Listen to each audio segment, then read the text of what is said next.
Let me tell you something about beer. It's not just water, malt, hops, and yeast. Anyone with a kit and a clean bucket can make beer. No, real beer. The kind of beer that makes people stop talking and just taste. The kind that builds a reputation stone by stone. That kind of beer has a soul. It has a secret. For 5 years I was the soul of Ironheart Brewery. And then, in the space of a single sterile 10-minute meeting, I learned that my business partner Alex believed you could rip the soul out of something and still sell the body. He was about to get a very expensive education in the anatomy of failure. This all started because I, Francis, created the recipe for Ironheart Stout. It wasn't just a recipe, it was a revelation, a dark, rich, almost impossibly smooth stout with notes of coffee and dark chocolate, but with a clean finish that left you wanting another. Not a thick, syrupy meal in a glass, but a proper, drinkable dark beer. It was the beer that put our tiny, struggling brewery on the map. It won awards. It got us whispers in the craft beer blogs, then articles, then a full-page feature in a national magazine. I was the brewer, the artist, the guy with the calloused hands and the obsessive-compulsive cleaning habits. I lived in rubber boots and a cloud of steam. Alex, he was the face, my business partner. He handled the money, the branding, the glad-handing. He was brilliant at it, I'll give him that. He designed the logo, a stylized Gothic heart wrapped in chains, and it was a masterpiece of marketing. He could walk into a bar and talk the owner into giving us a tap line in under 5 minutes. We were a perfect team, or so I thought. I was the engine. He was the polished chrome. I built the machine. He sold the ride. For years it worked. We grew from a glorified garage into a proper 10-barrel brew house. We hired staff. We were living the dream. The moment that dream curdled into a nightmare was the day we got the call. A national distribution deal. The big one. The kind of deal that takes you from a local favorite to a household name. I was ecstatic. I remember walking through the brewery, the sweet smell of boiling wort hanging in the air, and just grinning like an idiot. We'd done it. All the late nights, the cleaning, the trial and error, the constant worry. It was all about to pay off. Alex called a meeting for the next morning. "Just you and me, Francis," he'd said on the phone, his voice buzzing with an energy I mistook for shared excitement. Time to talk about the future. The future, as it turned out, did not include me. We sat in the small glass-walled office that looked out over the gleaming stainless steel fermenters. Alex slid a thick folder across the table. He was wearing a suit I'd never seen before, a sharp, shark-skin gray that seemed to absorb the light in the room. He said, his voice stripped of all its usual charm and warmth, "Francis, we've had a great run, but the company is moving in a new direction. The brand is poised for explosive growth, and the board. I cut in, confused. "What board? It's you and me, Alex." A thin, cold smile touched his lips. "When we incorporated to take on the last round of investor funding, we formed a board. It was in the paperwork. Per the terms of our partnership agreement, the controlling interest, which I hold thanks to my larger initial capital investment, has the right to restructure for the health of the brand. And the board has decided that your role as head brewer is being made redundant." The words didn't compute. Redundant. Me, the guy who created the only beer we sold. It was like telling a heart it was redundant to the body. "What are you talking about? I am this brewery. Ironheart Stout is my recipe." And that's when he delivered the killing blow, the line that I would replay in my mind 1,000 times. "That's where you're mistaken," he said, tapping the folder. "You contributed the recipe, yes, but I created the brand. The logo, the name, the story. In the eyes of the law and our investor, the brand is the asset. The recipe is just a process, a list of ingredients, easily replicated. The brand is the genius. It's what the distributor is buying, and it's mine." He'd used a loophole. A nasty, venomous little piece of legalese I'd never even thought to scrutinize when we signed the papers 5 years ago, giddy with ambition and blind trust. It basically stated that the tangible intellectual property, the branding, the trademarks, was valued higher than the operational processes. He had invested more cash at the start, while my investment was what we called sweat equity.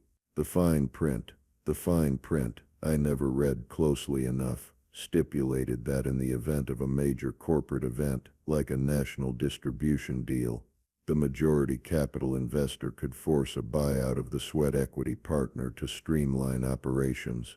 He was forcing me out, taking my beer, my life's work, and showing me the door. He slid a check across the table. It was for an amount that was, I'm sure, technically fair according to some soulless calculation in the agreement. To me, it was a profound insult. A tip for 5 years of my life. He thought the recipe was the key. He had a copy of it locked in his safe. Malt bill, hop schedule, yeast strain, fermentation temperatures. He thought it was a simple blueprint. But he was wrong, so deeply, fundamentally wrong. The key wasn't the recipe. The key was a secret I had never ever written down. The key was the water. Specifically, the unique mineral balance of the local water I used, which came from a small overlooked municipal well on the other side of town.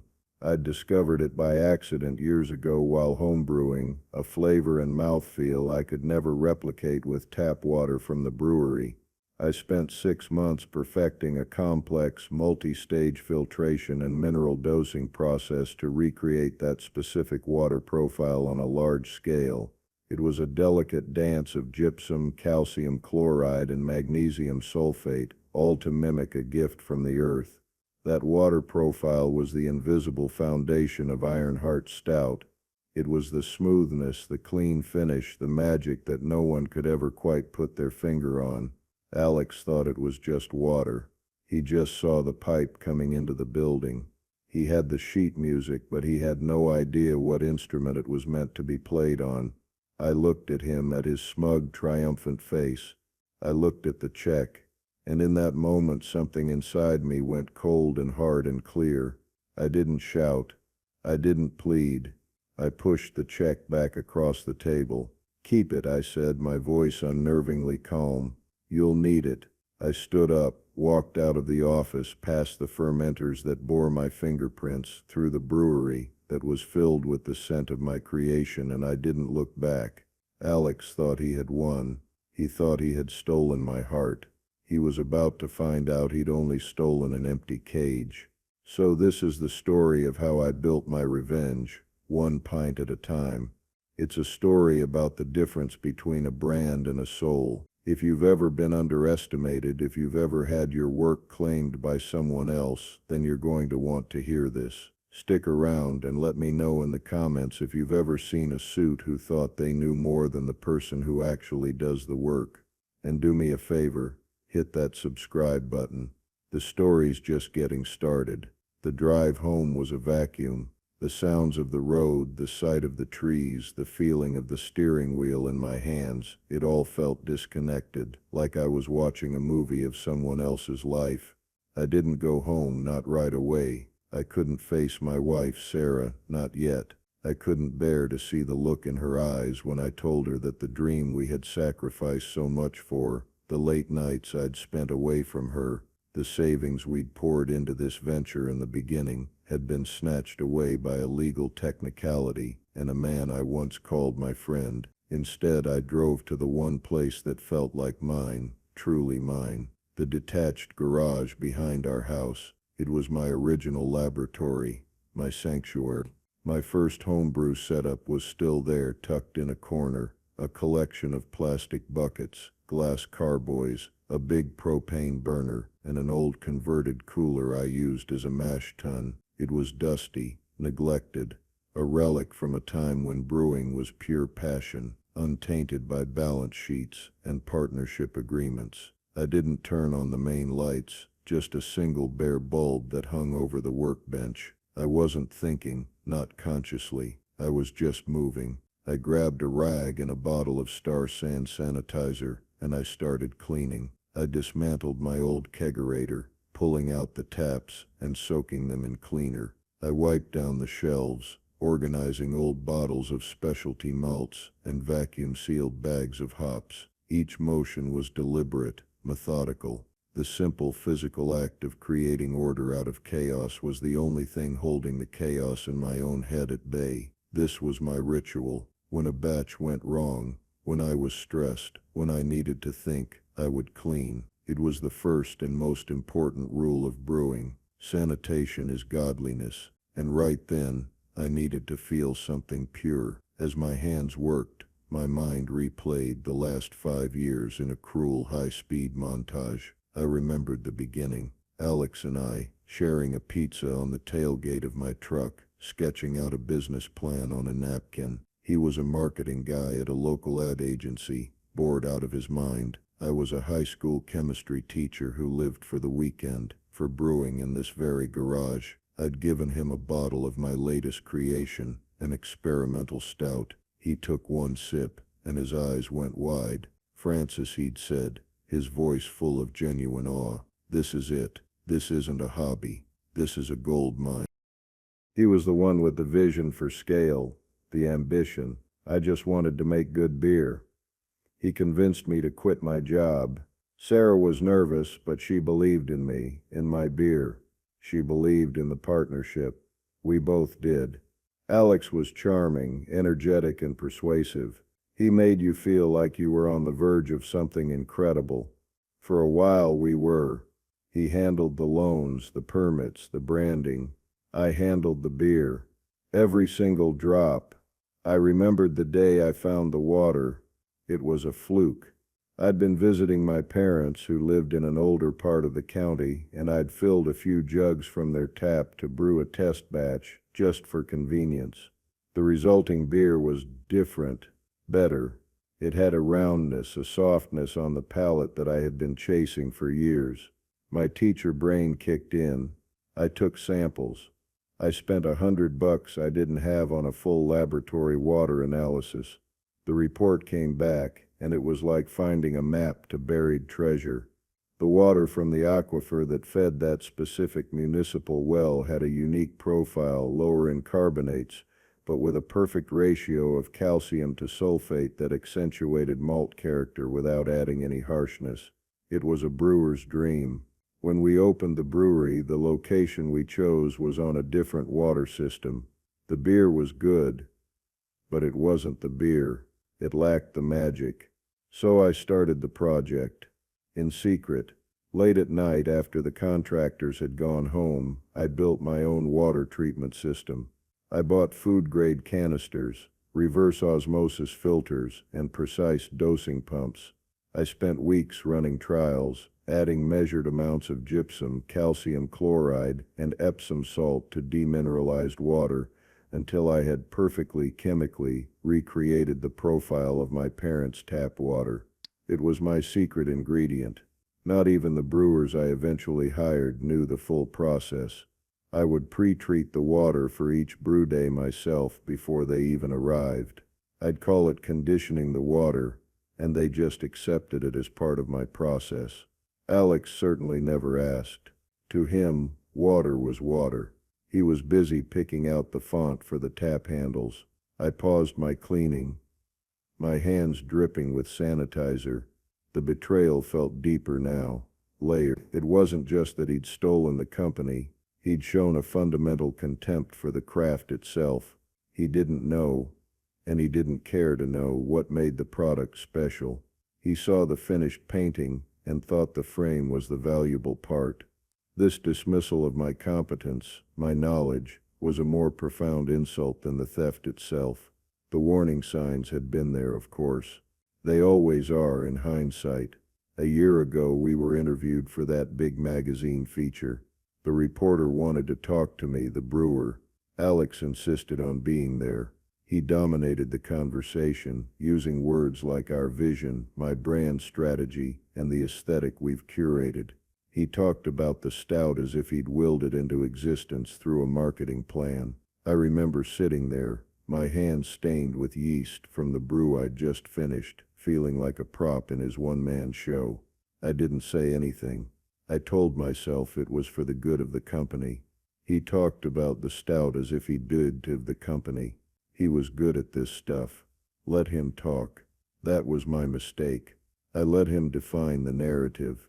And in his narrative I was a technician. He was the visionary.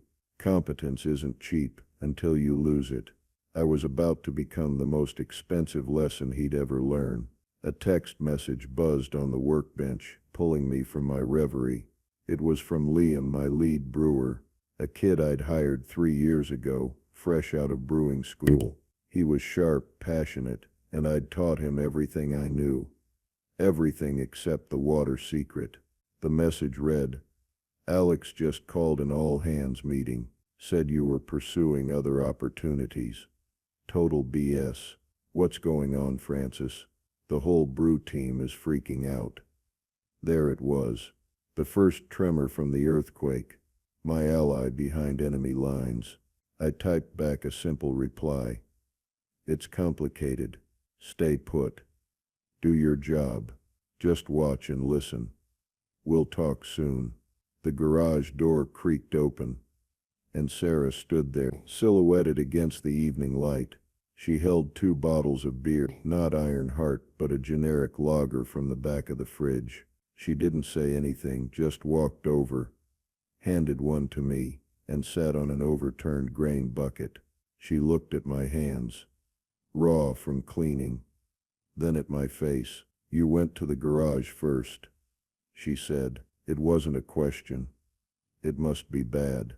I finally let out the breath I felt like I'd been holding since I walked out of that office. "He forced me out, Sarah. Alex. He used some loophole in the contract. The distribution deal," he said. "The brand is his. He's keeping the brewery. The name, everything." She listened, her expression hardening from concern to a slow-burning anger. She had been there for the whole ride. She'd helped me paint the first tap room. She'd worked weekends for free, behind the bar. She'd talked me off the ledge a dozen times when I was sure we were going to fail. She knew the sacrifices. "The beer," she said, her voice quiet but fierce. "He thinks he can just keep making your beer without you. He has the recipe," I said, the words tasting like ash. "He thinks that's all there is to it." She took a long sip of her beer, then set the bottle down with a decisive click. She looked me right in the eye, and her strength was like a steel rod being inserted into my spine. "Francis, you are the most brilliant, meticulous, and stubborn man I have ever met. You spent 2 months figuring out the exact right pressure to carbonate that stout so the bubbles would feel a certain way on the tongue. You once threw out an entire batch because you thought the humidity was a few degrees off. You really think that man who I once saw try to use a hydrometer as a stirring stick can do what you do?" A flicker of something, not hope but resolve, ignited in my chest. She was right. "He thinks the recipe is the key," I said, more to myself than to her, "but it's not." "So," she said, leaning forward, her eyes blazing. "What's the key, Francis, and what are you going to do about it?" In that moment, the fog of shock and betrayal began to dissipate, replaced by a cold, crystalline clarity. The grief was still there, a heavy weight in my gut, but it was now packed in ice. Alex had made a critical error. He had mistaken the map for the territory. He had a list of ingredients, but I had the secret knowledge that turned them into gold. He hadn't just forced me out. He had set me free. Free from his ego, free from his branding meetings, free from the compromises I'd been making for years. He'd left me with nothing but my knowledge, and that was everything. I looked at my old humble homebrew setup, cleaned and gleaming under the single bare bulb. It wasn't a relic anymore. It was a starting point. "I'm going to do what I do best," I told Sarah, a real smile touching my lips for the first time that day. "I'm going to brew." The plan didn't form in a single flash of inspiration. It crystallized over the next few days, piece by piece, in the quiet of my garage-turned war room. It started with a single unshakable premise. Alex's greatest strength, his obsession with branding and image, was now his greatest vulnerability. He had sold the world a story about a beer. I was going to prove that the story was a lie, and I was going to do it with nothing but the beer itself. My first call wasn't to a lawyer or a banker. It was to my parents. I drove over to their house, the one in the old part of the county, the house with the magic water. My dad, a retired plumber, was in the yard fixing a sprinkler head. I told him the whole story right there on the lawn. He listened patiently, wiping grease from his hands with a rag. When I finished, he just grunted. "The boy's a suit," he said, as if that explained everything. "Always was. All hat, no cattle." He stood up and slapped me on the back. "So you need water? The well that feeds this neighborhood is 2 blocks that way. Municipal pump station number 4. Been pulling from the same aquifer since I was a kid. Never runs dry." It was that simple. My secret ingredient wasn't some mythical spring on a mountaintop. It was a humble municipal utility, overlooked and undervalued. Just like me. The beautiful irony was not lost on me. Alex, with all his money and resources, would be spending a fortune on water chemists and consultants, trying to reverse engineer the soul of my beer. He would be looking for a complex answer, a proprietary technology. He would never think to look at a public utility map. My next step was to make things legal and ironclad. I learned my lesson about trust in fine print. I found a lawyer, a sharp woman named Eleanor Vance, who specialized in intellectual property and small business disputes. I sat in her painfully neat office, smelling of paper and ambition, and laid out the situation. She reviewed a copy of the original partnership agreement I'd dug up. Her assessment was blunt. "He's got you on the brand, Francis. The name Ironheart, the logo, all of it. The clause he used is predatory, but it's legal. A frontal assault would be a waste of money. You'd lose." My heart sank. "So that's it? He just wins?" Eleanor leaned back in her chair, a thoughtful look on her face. "He wins the box. He doesn't own what's in it. Did you ever patent the recipe for the stout?" "No," I said. "It's craft beer. Nobody patents recipes. It's considered bad form. It's all about technique." "And is the specific water treatment process documented anywhere in the company's records?" A slow smile spread across my face. "Nowhere. It was in my head and my private notebooks." She nodded, understanding immediately. "Then you're not going to sue him. You're going to make him irrelevant. You're free to brew any beer you like as long as you don't call it Ironheart Stout. You can start a new company, use your knowledge and compete with him. There's no non-compete clause in this agreement that would hold up, not after a forced exit like this." She paused, then added, "It's a more elegant solution anyway. Litigation is messy. Market annihilation is clean." I liked Eleanor. She understood. We spent the next 2 days setting up my new corporate entity. I wanted a name that was a statement, a quiet declaration of war. We settled on Founder's Draft Brewery. It was simple, direct, and every time someone said it, it would be a subtle jab at the man who had tried to erase me from my own story. While Eleanor handled the paperwork, I focused on logistics. A brewery, even a small one, is a capital-intensive beast. The buyout check I'd refused would have been useful, but taking it felt like accepting his terms. It was a matter of principle. So I started from scratch. Sarah and I had savings, and we took out a second mortgage on our house. It was a terrifying gamble, a leap of faith grounded in my absolute certainty in my own abilities. I needed a location. I drove around the industrial parks on the other side of town, the grittier, forgotten side. I wasn't looking for a fancy, customer-facing tap room. I was looking for a factory floor. I found it in a derelict auto body shop, its windows cloudy with grime, a faded sign for Carl's Custom Bodywork hanging crookedly above the roll-up doors. It was perfect. It had a concrete floor with built-in drains, high ceilings, and the right industrial zoning. Most importantly, It was directly serviced by municipal pump station number 4. I had found the source. Sourcing equipment was the next challenge. New stainless steel was out of the question. I spent hours online, scouring pro-brewer forums and used equipment websites. I called in favors from brewers I knew in other states. I found a set of 7-barrel fermenters from a defunct brewery in Ohio. I bought a mash tun from a guy in Pennsylvania who was upgrading his system. I drove a rented flatbed truck halfway across the country myself to pick it all up, saving thousands on shipping. It was exhausting, back-breaking work. Every piece of steel I loaded onto that truck felt like a piece of my stolen life I was reclaiming. Meanwhile, I had my inside. Liam and I would meet for coffee once a week at a diner, halfway between his work and my new secret project. He was my eyes and ears inside the collapsing empire. "It's a disaster, Francis," he told me during our second meeting, stirring his coffee with a grim look on his face. "Alex hired some water consultant with a PhD. The guy spent a week taking samples, then gave them a report that cost more than my car. They've been trying to brew your stout based on his recommendations. The first batch, Francis, it tasted like metal, like licking a penny. We had to dump all 10 barrels. I nodded, a grim satisfaction settling in. What was his solution?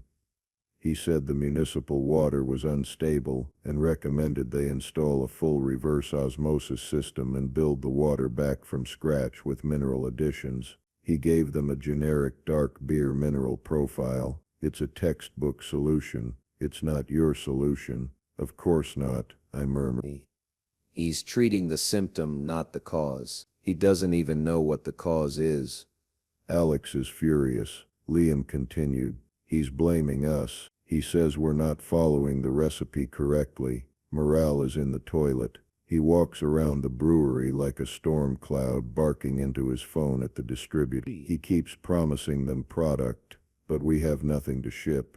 This was critical information. Alex was over-promising and under-delivering, burning his relationship with the very distributor that had prompted this whole coup. The genius of the brand was tarnishing that brand before it even hit the shelves. I also made a strategic call to a man named Arthur Vance, no relation to my lawyer, who ran a very influential craft beer blog called The Hops Oracle. Arthur was old school. He cared about the beer, not the hype. I'd met him years ago, and we'd always had a good relationship built on mutual respect for the craft. I didn't tell him my whole plan. I was more subtle. "Arthur," I said over the phone. "Francis here." "Yeah, it's been a while. Listen, something new is coming. I can't say much yet, but I'm going to have a single keg of a very special stout in about a month. It's not for sale. It's just for a few friends. I'd be honored if you'd be one of the first to taste it." I could almost hear his curiosity peeking through the phone. "A solo project, Francis?" "I heard you left Ironheart." "You could say that," I replied. "Let's just say I decided I was more interested in brewing beer than brewing a brand. I'll be in touch." The final piece of the plan was the beer itself. I would launch with a single product, Founder's Draft. It would be my stout. The exact same recipe, brewed with the exact same water profile by the exact same hands. There would be no flashy launch party, no ad campaign, no slick marketing. I was going to fight Alex's narrative of brand over substance with the purest substance I could create. My strategy was the beer. It would speak for itself. While I toiled away in my dusty auto shop, welding, plumbing, and wiring my new brewery into existence, I felt a sense of purpose I hadn't felt in years. The betrayal had stripped everything away, leaving only the essential: my knowledge, my hands, my resolve. Alex thought he was in the beer business. He wasn't. He was in the image business. I was in the beer business, and class was about to be in session. He was surrounded by a team of yes men and expensive consultants in a state-of-the-art facility. I was practically a one-man operation in a repurposed garage, and I had never been more confident of victory in my life. Some people build things. Other people just put their name on them. Alex had the name. I had the blueprints and all the tools. The day the first batch of Founders Draft was ready was quiet and momentous. There was no ribbon-cutting ceremony, no cheering crowd. It was just me, Sarah, and the low, happy hum of the glycol chiller keeping my 210 gallons of precious dark liquid at the perfect temperature. I pulled a small sample from the Zwickle valve on the fermentation tank. It wasn't fully carbonated yet, but the flavor was all there. The rich, dark chocolate, the hint of coffee, the complex malt character, and most importantly, the impossibly smooth, clean finish. It was my beer, my soul in a glass. It was perfect. Sarah watched me taste it, her eyes searching my face. I looked at her and nodded, a wave of relief so profound it almost buckled my knees. "It's back," I said, my voice thick with emotion. "The first move in a quiet war isn't a cannon shot, it's a whisper." I didn't call the newspapers or send out a press release. I kegged the entire batch into standard unmarked stainless steel kegs. Then I loaded 3 of them into the back of my old pickup truck and became a delivery driver. My first stop was the Stout's Nest, a classic, no-frills beer bar with 30 rotating taps and a clientele of serious beer nerds. The owner, a grizzled old publican named Marcus, had been one of my first customers years ago. I found him behind the bar polishing glasses. "Marcus," I said, sliding onto a stool. He looked up, a slow smile spreading across his face. "Francis, I heard you flew the coop. What are you getting into, you old dog?" "I'm brewing," I said simply. I gestured to the door.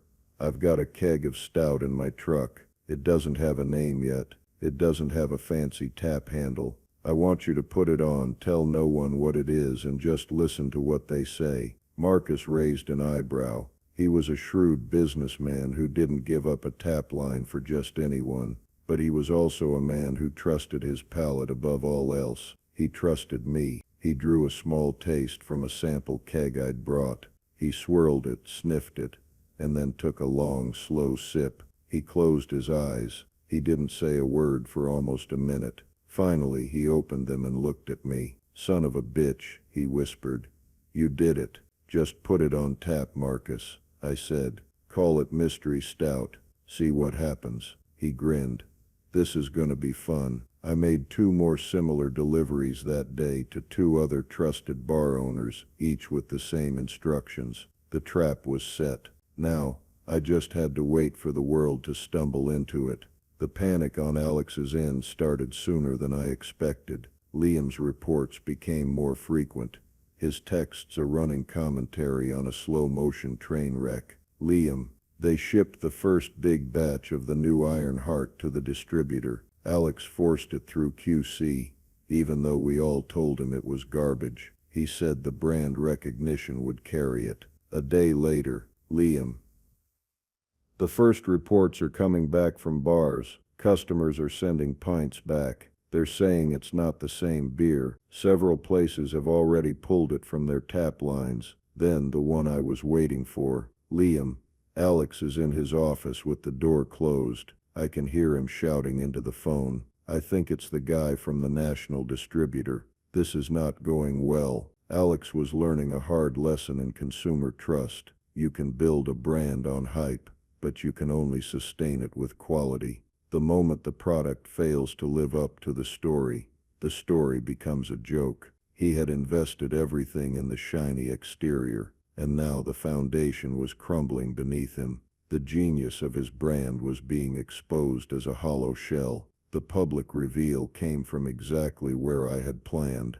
The hops oracle, Arthur, the blogger, had evidently found his way to the Stout's Nest. A week after my delivery, a new post appeared on his blog. It was titled, "A Ghost in the Machine." The post didn't mention me or Founders Draft by name. It was far more clever and far more devastating.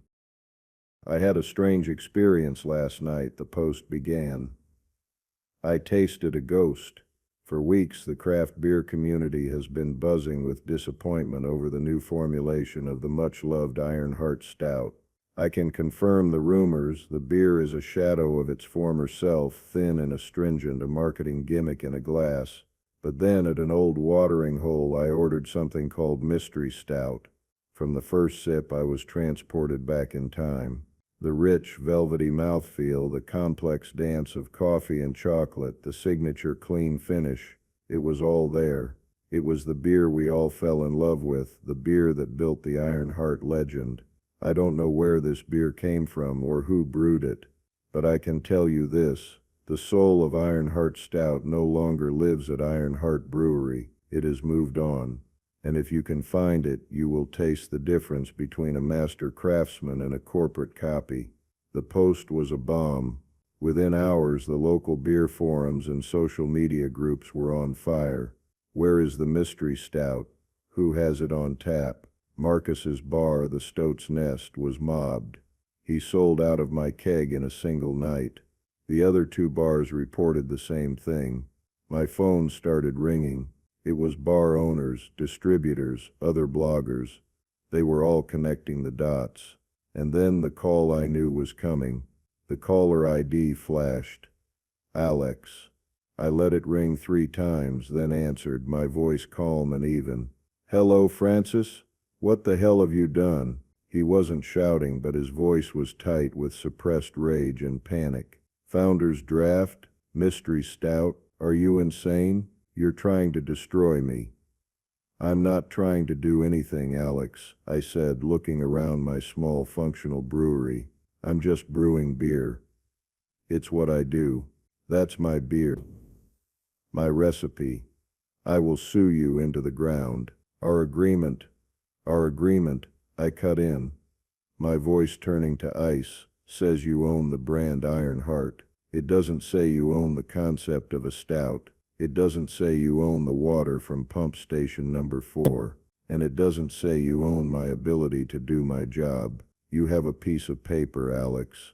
A list of ingredients. I have the knowledge. It seems the market is starting to appreciate the difference. There was a stunned silence on the other end of the line. I could almost hear the gears grinding in his head as he finally, truly, understood the nature of his mistake. He had fundamentally misunderstood the source of value in our enterprise. He thought it was the name he'd invented. He was now realizing it was the craft he'd dismissed. You can't do this, he finally sputtered, his voice losing its anger and taking on a whining, desperate edge. We built this together. No, Alex, I said, the finality of it landing like a hammer blow. I built the beer. You built a brand around it. And it turns out a brand is just a bottle of lies when the beer isn't there to back it up. You should have thought of that before you made my position redundant.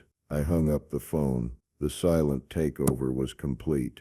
The whispers had become a roar. Whispers had become a roar. Alex's empire, built on a foundation of my work, was beginning to collapse under the weight of his own arrogance. The power shift was not a single dramatic event, but a series of quiet, decisive clicks, like the tumblers of a massive lock falling into place. The first click was the sound of my brewery's front door opening a week after my call with Alex. Liam stood there holding a box of his personal effects. Behind him were 2 other key members of the Ironheart brew team, a cellarman and a packaging specialist. They looked tired, but resolute. Heard you might be hiring, Liam said with a small weary smile. The brand genius just tried to blame the latest bad batch on a contaminated yeast pitch. It was his water consultant's new mineral additions throwing off the pH. He wouldn't listen. We're done making bad beer for a guy who doesn't know the difference. I didn't have a lot of money to offer them. I couldn't match the salaries Alex was paying. I told them this. Laid my finances bare on the workbench between us. It'll be tight for a while. I can offer you a fair wage, long hours, and a chance to build this from the ground up, the right way. Liam didn't even hesitate. He spoke for all 3 of them. We're not here for the money, Francis. We're here to make good beer. We're in. That was the first exodus. The institutional knowledge of Ironheart Brewery walked out the door and into mine. Alex was left with a shiny, expensive facility, and a crew of green replacements who didn't know the system. His production schedule, already in shambles, ground to a halt. You see, a business isn't just a place and a product. It's the people who know how to make it all work. It's a lesson in management they don't seem to teach in business school. Your most valuable assets walk out the door every evening. Sometimes, if you're not careful, they don't come back. The second click was the legal letter. It arrived via courier, a thick, intimidating envelope from a high-priced downtown law firm.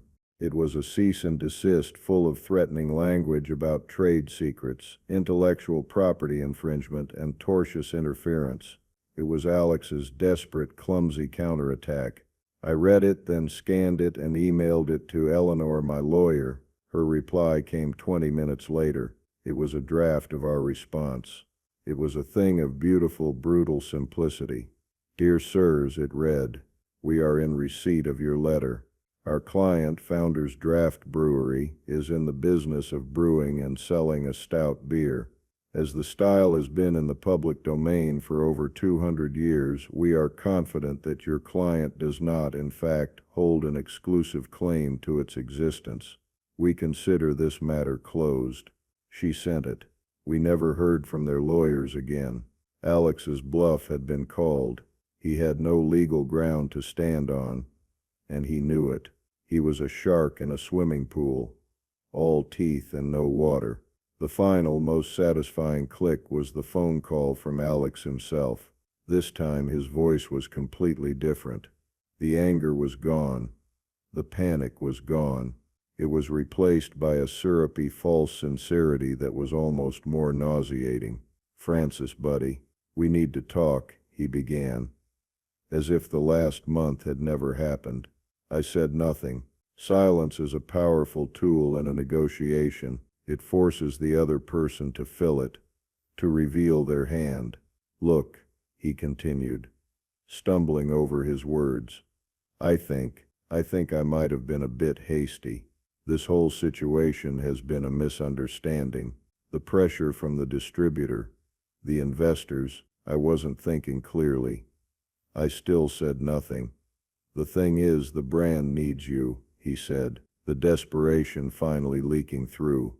Ironheart needs its founder. I want to make you an offer. Come back, not just as head brewer, as a full partner. We'll tear up the old agreement, 50-50, just like we should have been from the start. We can merge Founders Draft into the main brand. We can fix this, Francis.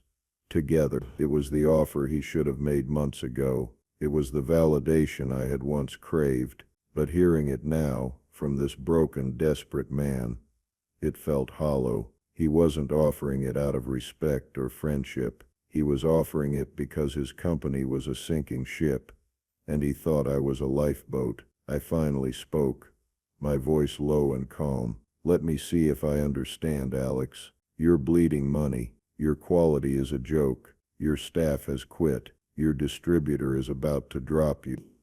And you want me to bring my beer, my reputation, and my team back to save your company so you can continue to profit from my work. Is that about the size of it? He was silent for a moment. It would be good for both of us, he mumbled weakly. No, Alex, I said, a cold finality in my voice. It would be good for you. I already have a brewery. I already have the best stout in the state.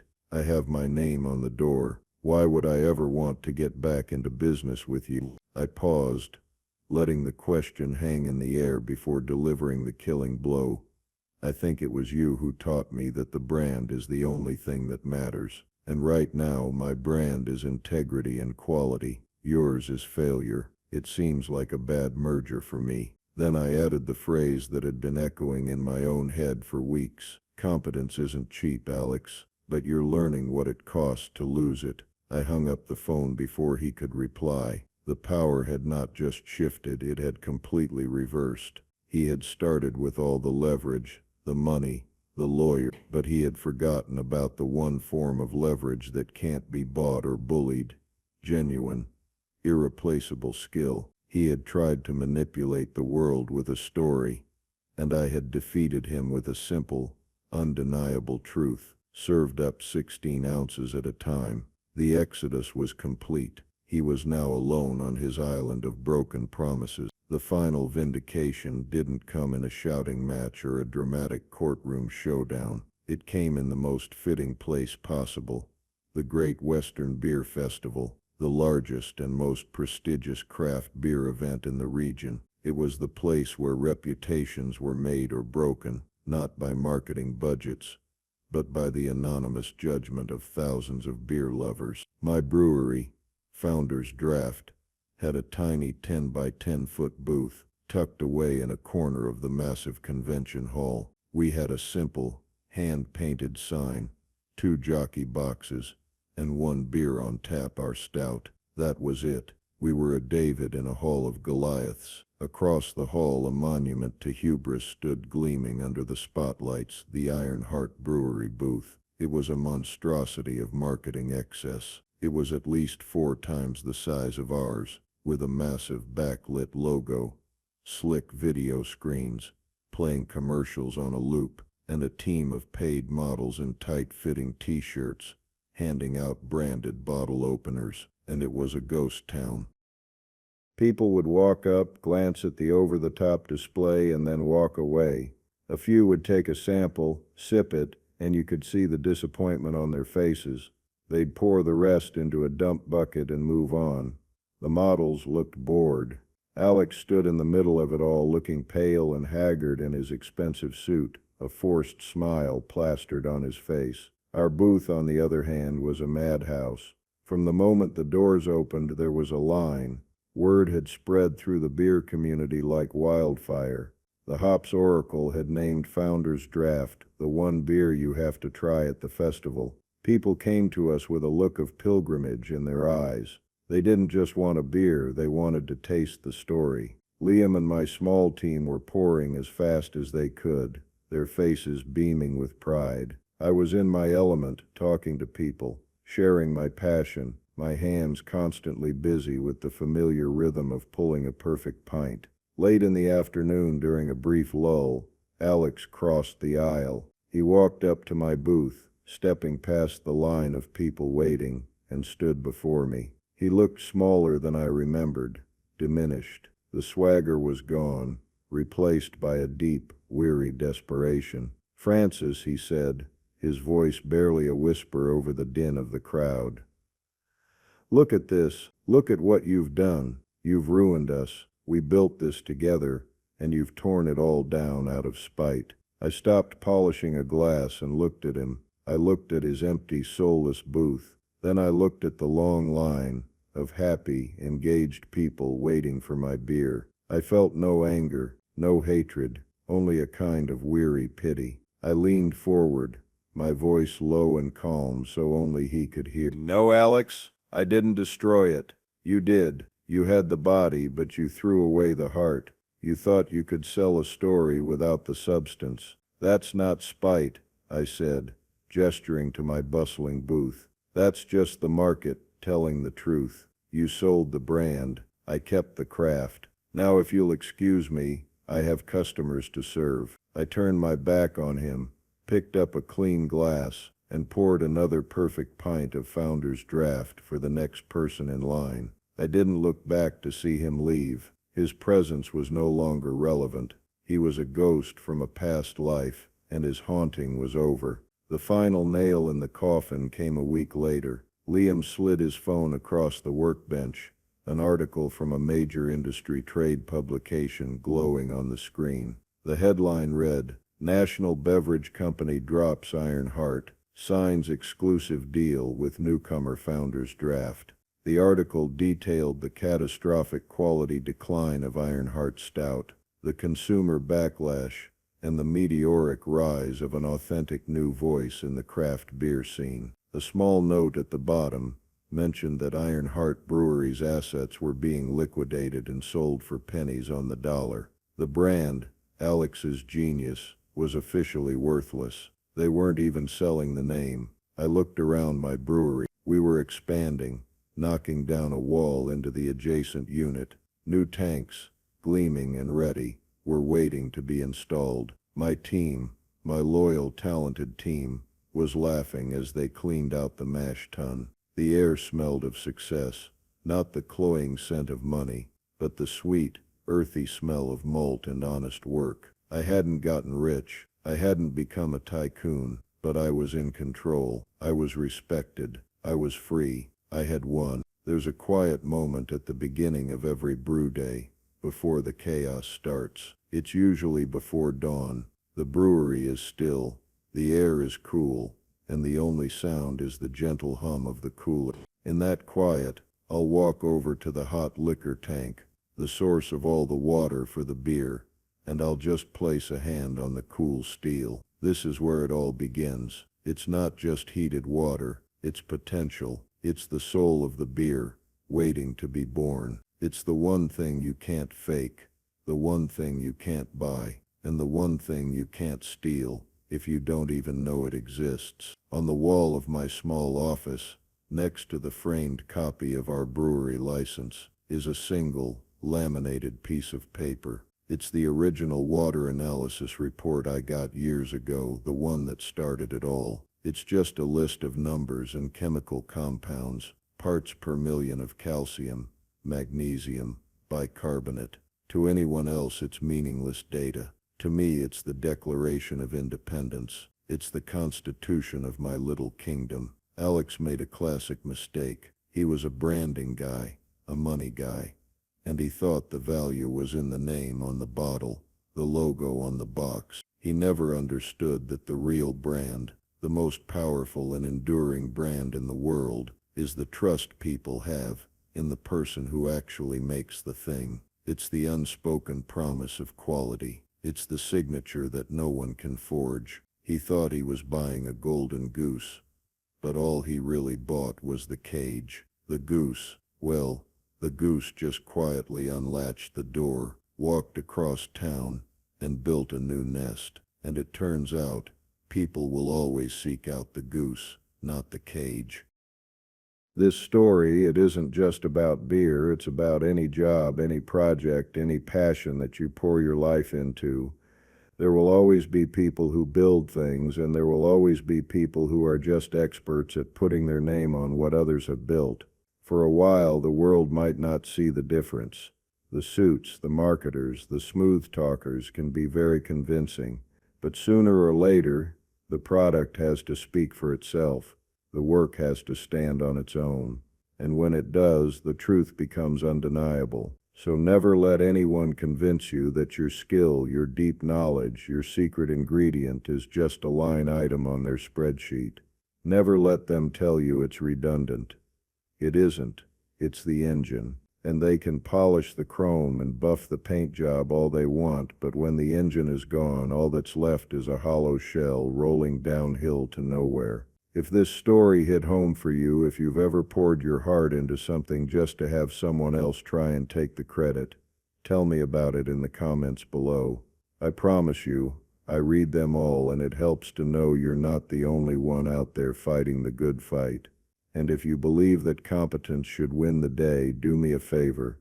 Like this video, share it with someone who needs to hear it, and please hit that subscribe button and the notification bell.